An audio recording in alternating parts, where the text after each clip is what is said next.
this is day 3 of our 5-day hunt, our deer hunt. Yesterday all we seen was a whole bunch of elk, so today we're going to try a different area.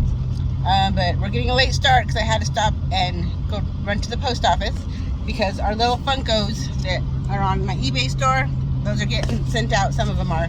So we will let you know when we get to our site, and have a good day.